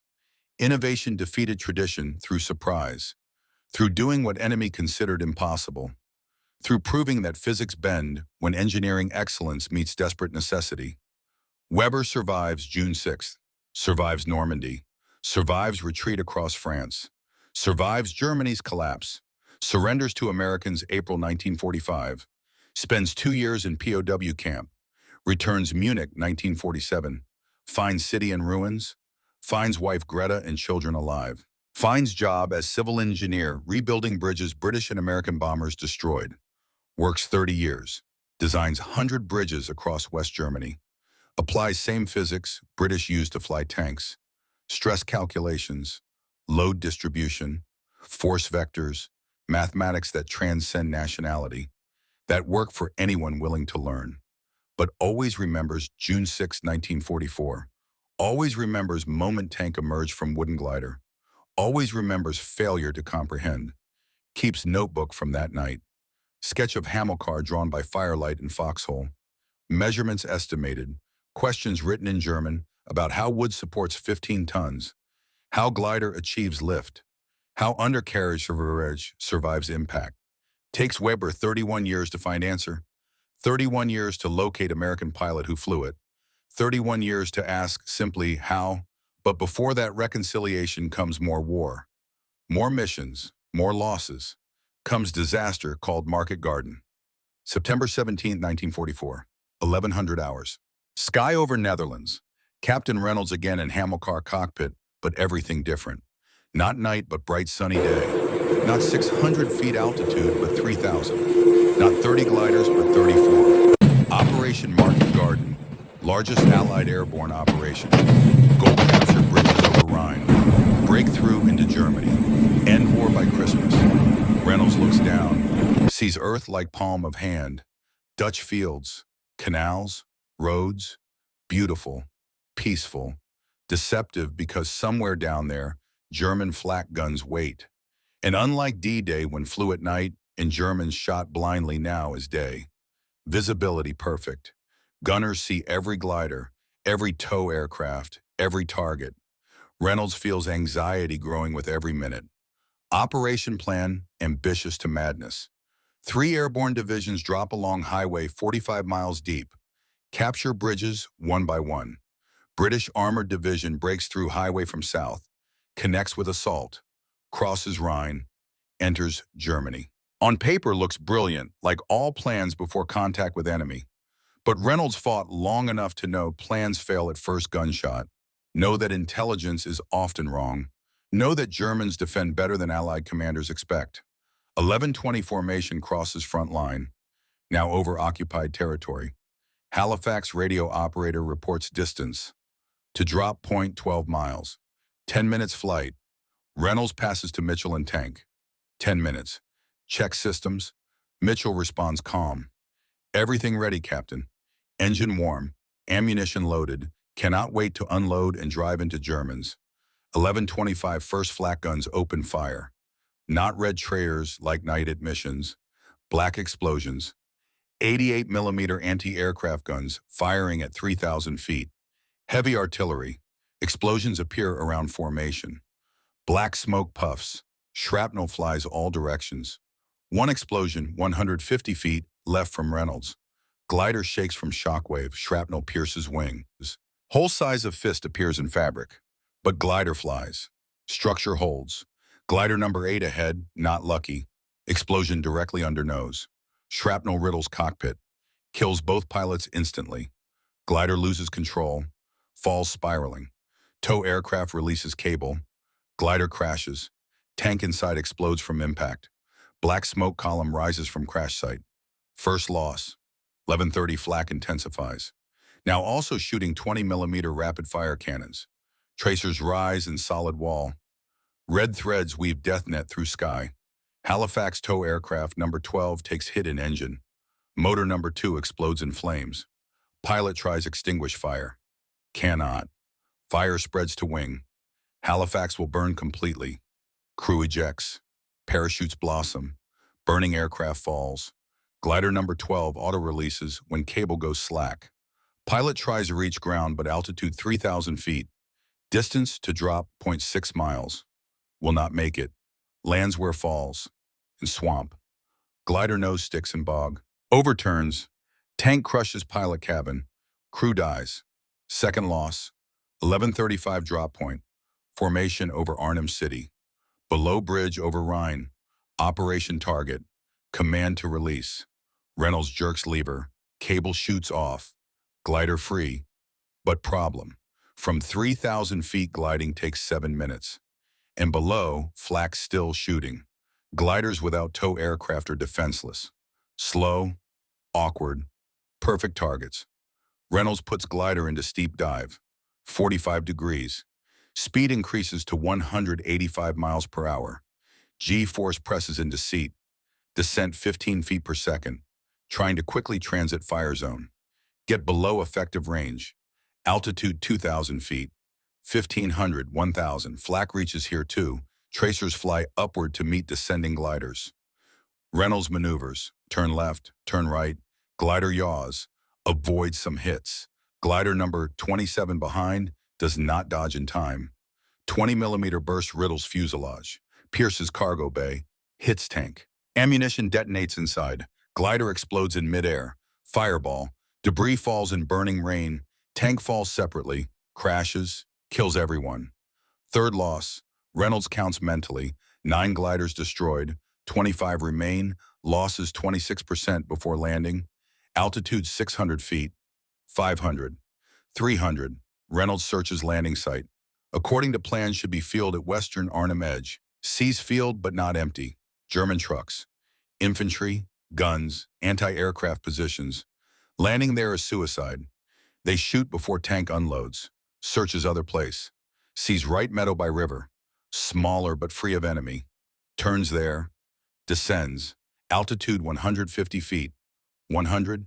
65. Landing hard. Meadow uneven. Bumps. Glider bounces. Hits. Fuselage groans. Undercarriage creaks. Holds. Stops by river itself. 30 feet to water. Reynolds commands Mitchell. Unload immediately. Nose tilts. Opens. Tank drives. Rotates. Sees 1,000 feet away. German column on road. Opens fire. First shot hits truck. Second armored transport. Direct hits. Germans scatter. But then Reynolds realizes scale of problem. Looks around. Sees other gliders landing on different meadows along river. Counts 8, 12, 15, 18, 19. From 34 launched, landed 19. 15 lost. Nearly half. Losses 44%. Catastrophic. And worse. Germans here in force. Intelligence promised weak garrison. Older soldiers, police units. But Reynolds sees with own eyes Panzer Mark IV rolling down road. Sees 2 more. 3. 5 tanks. German armor. Not weak garrison. Full-strength unit. Turned out intelligence catastrophically wrong. In Arnhem area, resting after battles was 9th SS Panzer Division Hohenstaufen. 200 tanks. 3,000 elite soldiers. British assault ran into them by accident. By terrible luck. By failure of reconnaissance. 19 light Tetrarch tanks against 200 German medium and heavy tanks. Mitchell and other commanders understand they are doomed. But no retreat. Bridge must hold until main forces arrive from south. Must hold 3 days minimum. 19 tanks fight. Mitchell destroys 7 German tanks over 3 days. Demolishes 3 armored transports. Holds intersection against repeated assaults. But 4th day, September 21st, his Tetrarch takes hit from 88mm shell and side armor.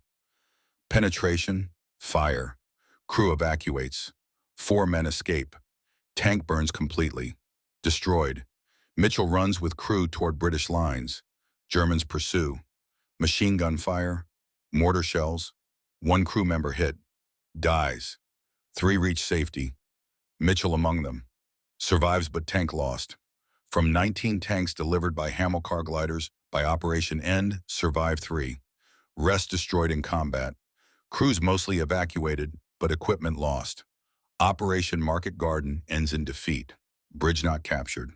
Assault withdrawn with huge losses. Triumph turned tragedy. Reynolds survives Market Garden. Flies away after unloading Mitchell. Returns England. Learns statistics. 15 of 34 gliders lost. 44% casualties. Worse than D-Day. Intelligence failure caused disaster. Dropping elite paratroopers into elite German division produced bloodbath. But lessons learned. Next operation will use smoke screens. We'll drop at dawn, not midday. We'll coordinate better with ground forces. Innovation improves through iteration, through failure analysis, through blood. Reynolds flies 4 more missions, autumn 1940.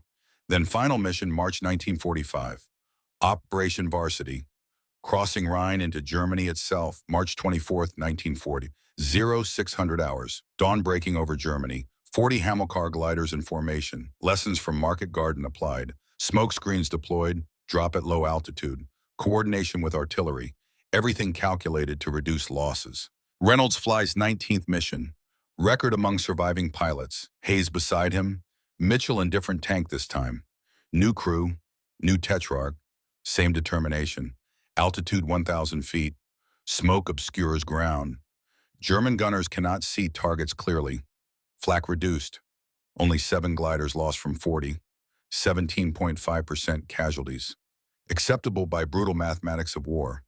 Reynolds lands successfully. Mitchell unloads. Tank drives into smoke.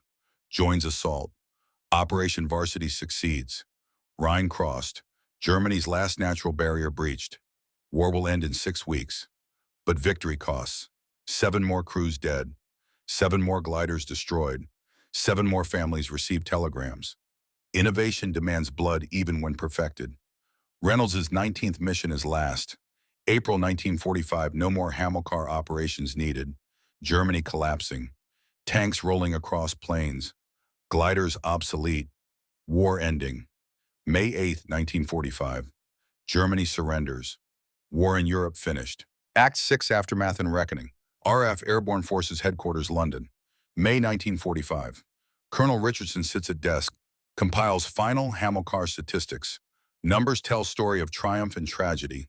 Success bought at terrible price. Record summary for War Ministry report. In 3 war years, built 344 HAMILCARs. Each glider required 4 weeks' work. Hundreds of workers. Tons of wood and metal.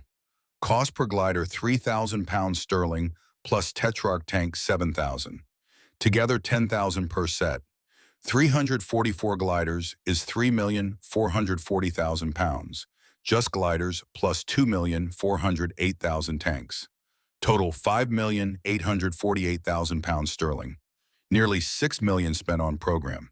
From 344 built in combat operations, participated 246. Remaining 98 served for training tests, reserve. Richardson reviews operations list. Day June 6, 1944. 30 HAMILCARs, Operation Dragoon. Southern France, August 1944, 8 gliders. Market Garden, September 1944, 34 gliders. Operation Varsity, March 1945, 40 gliders. Plus minor operations. Supply drops. Wounded evacuation. Total 246 in combat. Losses. Most painful report section. 89 gliders lost irretrievably. 37 shot down by flak.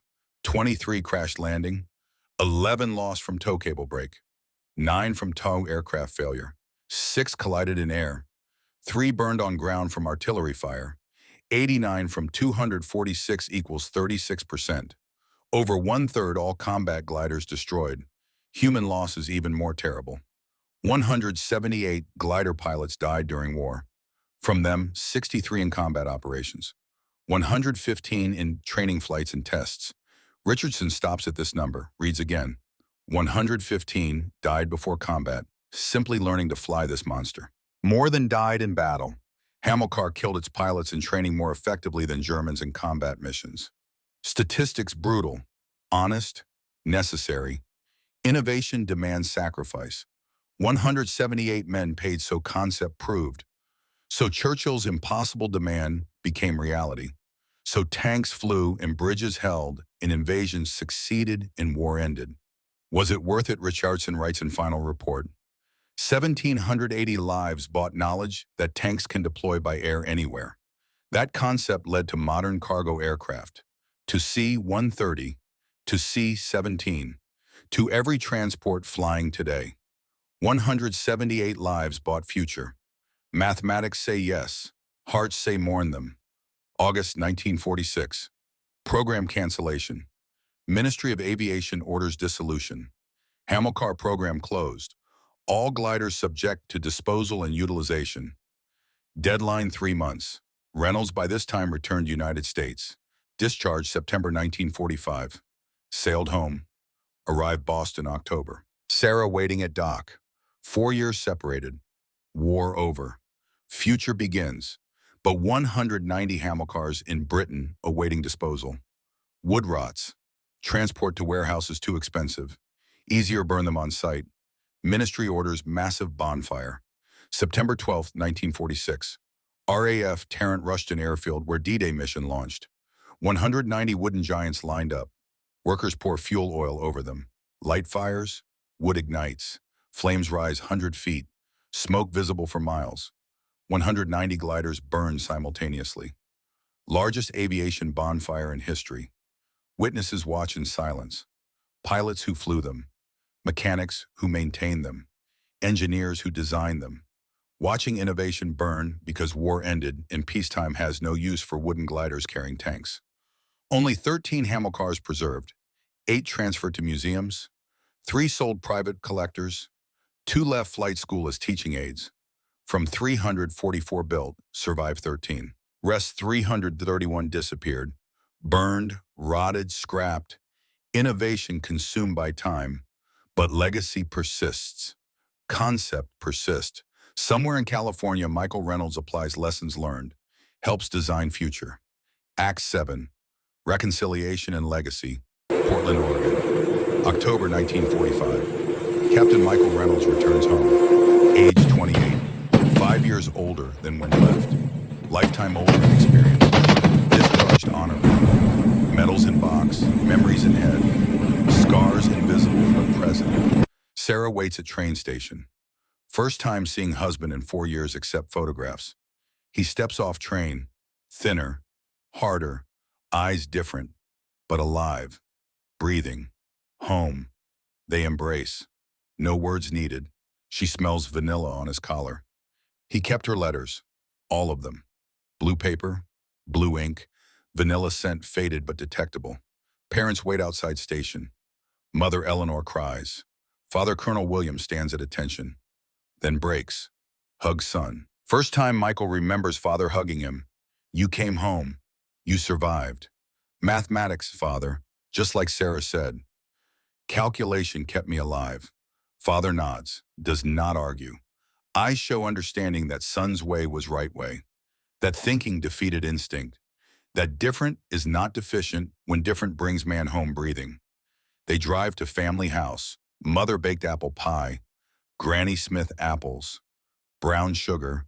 Cinnamon. Vanilla extract. Smell fills house. Smell of home. Smell of safety. Smell of everything Michael fought to preserve. Dinner that evening quiet. Pot roast. Mashed potatoes. Green beans. Then pie. Warm. Cream poured over melting into cinnamon filling. Michael eats slowly. Tastes every bite. First real apple pie in 5 years. British attempted but never matched American recipe. Never captured exact combination of sweet and tart and spice that means home. Father speaks over pie. I was wrong about you, son. I wanted warrior who charges. I got engineer who thinks. I was disappointed. I showed that disappointment. But you survived when warriors died. You prove calculation is courage. Different courage, but real courage. I apologize for not understanding sooner. Michael looks at father, sees moisture in old soldier's eyes. Understands this costs father. Admitting wrong, apologizing. Respecting different path. You taught me duty, father. You taught me service. You taught me that some things worth dying for. I just added mathematics to your lessons. Combined them, made something new that worked for me. They shake hands. Reconciliation over apple pie. Full circle from disappointment to respect. From conflict to understanding. From different paths to same destination, which is son alive and father proud. Reynolds settles in Portland. Sarah joins him. They buy small house, white picket fence, maple tree and yard, American dream after American war. Reynolds works Lockheed 1946, hired as aerospace engineer. Applies HAMILCAR lessons to cargo aircraft design. Hinge nose for quick unloading. Reinforced undercarriage for rough field landing. Large cargo bay for vehicles. All concepts from wooden glider now in metal aircraft with engines. Project assigned C-130 Hercules development. Military transport. Must carry heavy cargo. Land on unprepared strips. Unload quickly. Everything HAMILCAR did, but with turboprop engines instead of tow cable. Reynolds contributes to nose design. Argues for upward hinging like HAMILCAR. Engineers resist. Prefer rear ramp. Reynolds shows calculations. Proves nose loading faster by 90 seconds. 90 seconds matters in combat. 90 seconds saves lives. Design team accepts. C-130 gets hinged nose. First flight August 1954. Becomes most successful military transport in history. 2,500 built. Still flying 70 years later. Direct descendant of HAMILCAR concept. Every C-130 taking off carries Reynolds mathematics. Carries lessons bought with 178 pilots' blood. Carries innovation from wooden glider to modern workhorse. Reynolds also consults on C-17 Globemaster development 1980s, even larger transport. Can carry 70-ton Abrams tank. Lands on dirt runway, delivers armor anywhere. Exactly what Churchill demanded 1941, but with jet engines instead of Halifax tow. Reynolds rarely discusses war unless asked. When students or reporters interview about distinguished flying cross answers, brief. Factual, no drama. Did you fly combat gliders? Yes, 19 missions. Were you scared? Mathematics do not leave room for fear when calculations correct. Would you do it again if situation required? And physics supported yes. 3 children, 2 sons, 1 daughter. All inherit own analytical minds. All attend good universities. And all build productive lives. And all told stories about father who won war through thinking, through calculating, through proving innovation matters. 1970. Veterans Reunion, San Diego, California. Reynolds, age 58, retired from Lockheed 1974 after 28 years. 3 children grown. Sarah still teaching mathematics, Boston. Life quiet, productive, full of small moments accumulating into contentment. Attends reunion for Allied and Axis veterans. Reconciliation event. Attendance declining each year. Men dying, memories fading. But bonds remain among those who survived. Second day reunion. German man approaches Reynolds, about 60 years old. Gray hair, formal manner, face showing age and uncertainty, carrying weathered notebook. Excuse me, are you Captain Michael Reynolds, pilot who flew HAMILCAR glider over Normandy, June 1944? Reynolds confirms cautiously. Yes, who asks? My name is Franz Weber, Obergefreiter Wehrmacht during war, June 6, 1944. I was positioned 8 kilometers inland from Omaha Beach. I watched your glider land 300 meters from my foxhole. I watched tank drive from wooden aircraft. I could not comprehend how physics allowed this. Weber opens notebook, shows sketch of HAMILCAR dated June 6, 1944, detailed drawing with the annotations in German, technical notes, measurements, questions about how wood structure supports 15 tons. I drew this that night, tried to understand. Took me 31 years to find pilot who flew it. I became civil engineer after war. Designed our bridges West Germany, applied same physics you used, but I never understood how until I studied your HAMILCAR design years later. Weber pauses, meets Reynolds' eyes. You changed warfare through engineering, Captain Reynolds. You taught me innovation transcends nationality, that mathematics serve humanity regardless of which flag flies. I came to honor your achievement, to honor your comrades. Records show 178 pilots died flying HAMILCAR, 115 in training, 63 in combat. These men died proving impossible becomes possible when humans determined enough. Their sacrifice taught both sides that engineering courage matters as much as battlefield courage. Weber extends hand. Reynolds shakes it. Strange feeling shaking hand of man who tried to kill him 31 years ago. Man who shot at his glider. Man whose bullets killed friends. But also feels right. War creates enemies. Peace creates opportunity for understanding. Time heals wounds. Bullets create when bullets stop flying, and mathematics can be applied to living instead of surviving. They talk for 2 hours. About June 6 from different perspectives. About physics of combat. About understanding warriors on both sides followed orders. Did duty. Serve countries through means available. Weber explains how HAMILCAR sightings spread through Wehrmacht. How reports describe bombers without engines carrying tanks. How German engineers tried to understand. How eventually captured gliders revealed British innovation Germans had not anticipated. Your HAMILCAR contributed to defeat not through destroying enemy, but through creating uncertainty. Through proving allies could innovate faster than we could adapt. Through demonstrating engineering excellence defeats numerical superiority when engineering properly applied. They exchange addresses. Correspond occasionally over next 2 decades. Weber visits Reynolds' home Boston 1983. Meets Sarah. Tells her husband's intelligence kept many alive both sides. That mathematics transcend war. That innovation serves humanity when shared instead of hoarded. Weber dies 1998, age 83 in Munich. Family sends obituary to Reynolds. Notes, Weber taught thousands of engineering students during career. Taught them innovation matters. That questioning doctrine valid when doctrine fails reality. That physics work for anyone willing to learn regardless of past conflicts. Reynolds attends memorial service via letter read by Weber's son. Letter expressing gratitude for reconciliation. For understanding, former enemies become friends when wisdom replaces hatred. When recognition of shared humanity overcomes division created by temporary conflicts. December 2003, Reynolds dies peacefully, age 86. Portland, Oregon, Sarah at bedside, children and grandchildren gathered. Quiet passing, no drama, just mathematics of life reaching natural conclusion. Heart stops, breathing ceases, existence transforms from physical to memory.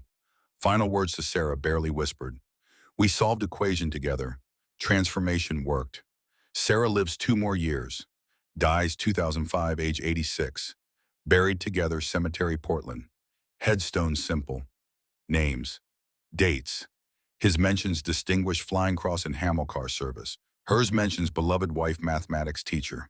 Both mention love because love made mathematics matter. Love made survival important. Love made innovation necessary because coming home to someone who understands makes surviving worthwhile. But real legacy, not medals or headstones. Real legacy lives in every C-130 flying, in every C-17 delivering tanks to battlefield, in understanding that intellect is courage, that calculation saves lives, that innovation matters when tradition fails. 2020 from National Museum of the United States Air Force, Dayton, Ohio, group of Air Force Academy cadets stands before restored HAMILCAR. Only one in United States. Brought from British Museum, 1995. Fully restored. Fresh paint, intact fabric. Hinged nose demonstrates loading mechanism. Instructor Colonel David Thompson, military aviation historian lectures. This is British HAMILCAR glider. Built 1942. Designed to carry 7-ton tank without engine. 344 built. 89 lost in combat. 190 burned after war.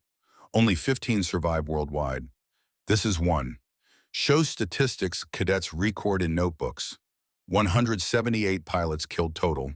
55% mortality rate. Higher than bomber crews. Higher than fighter pilots. Why? Because HAMILCAR was experimental technology. Unproven. Dangerous. Pilots volunteered knowing odds but flew anyway because innovation required sacrifice. One cadet raised his hand. Sir, was it worth it? 178 lives for wooden glider that got replaced by C-130 within 10 years. Thompson considers carefully. Depends how you measure worth. As weapons platform, HAMILCAR obsolete by 1950. As technology demonstrator, changed military aviation forever. Proved heavy cargo could be delivered anywhere by air. That concept led to C-130, C-17, C-5 Galaxy. Every modern cargo aircraft descends from HAMILCAR innovation. So 178 lives bought knowledge that saves thousands today through better logistics. Was it worth it? Those 178 cannot answer. But soldiers they saved might say yes.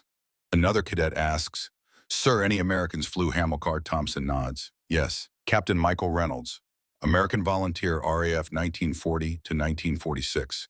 Flew 19 HAMILCAR combat missions. Record, survived. Returned to United States. Helped design C-130 Hercules using HAMILCAR lessons. Died 2003. His great-grandson is Captain James Reynolds, currently flying C-130's 746th Airlift Squadron. 4th-generation military pilot. Legacy continues. At back of cadet group stands Captain James Reynolds, age 28.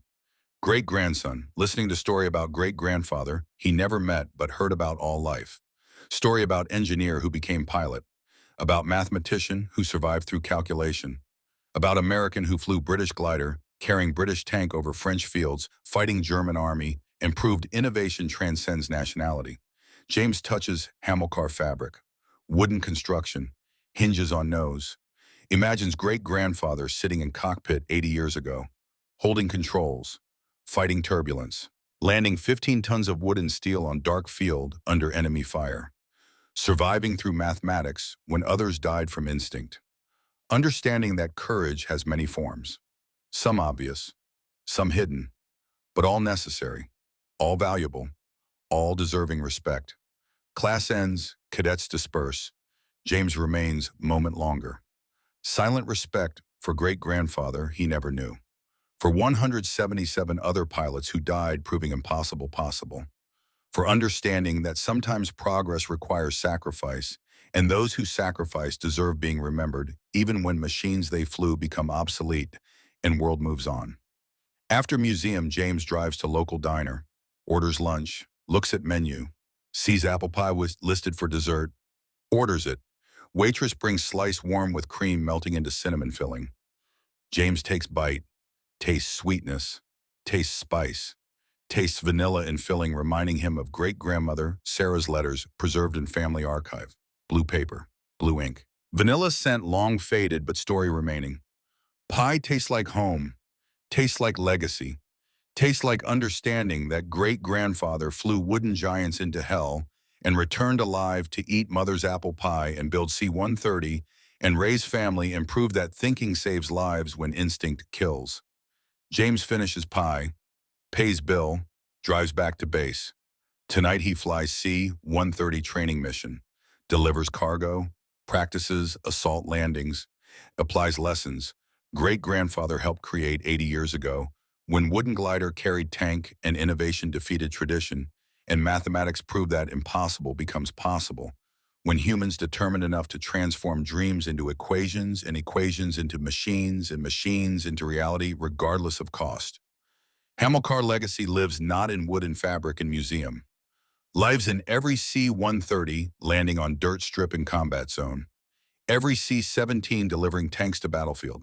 Every innovation that says tradition insufficient, let us try different way. Lives in understanding that 178 lives bought lesson worth teaching. That impossible becomes possible when humans determined enough. That innovation demands blood before becoming routine. That sacrifice has meaning when sacrifice builds future.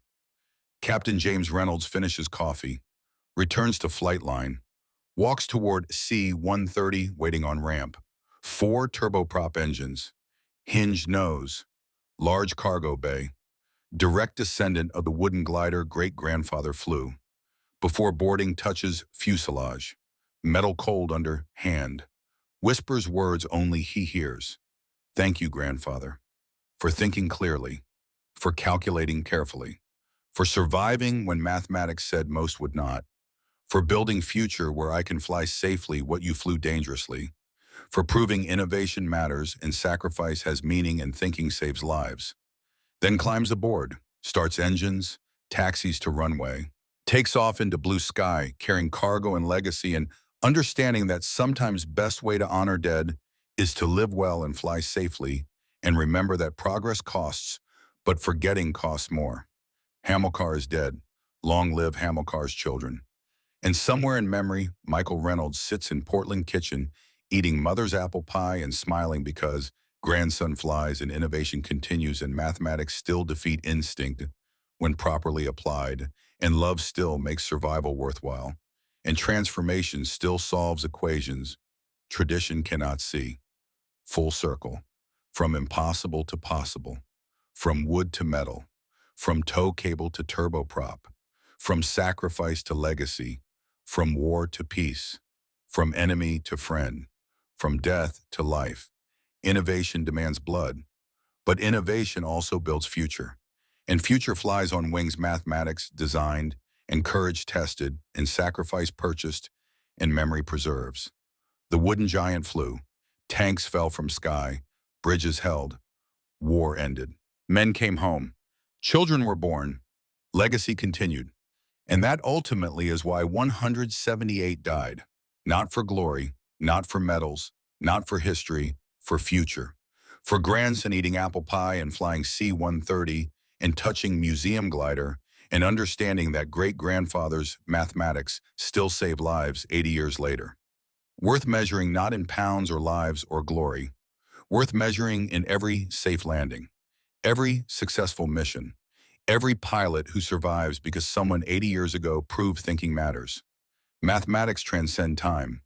Innovation serves generations. Sacrifice echoes forward. The wooden giant flew so metal eagles could soar. And that is legacy enough for any man, for any mission, for any sacrifice. Amen.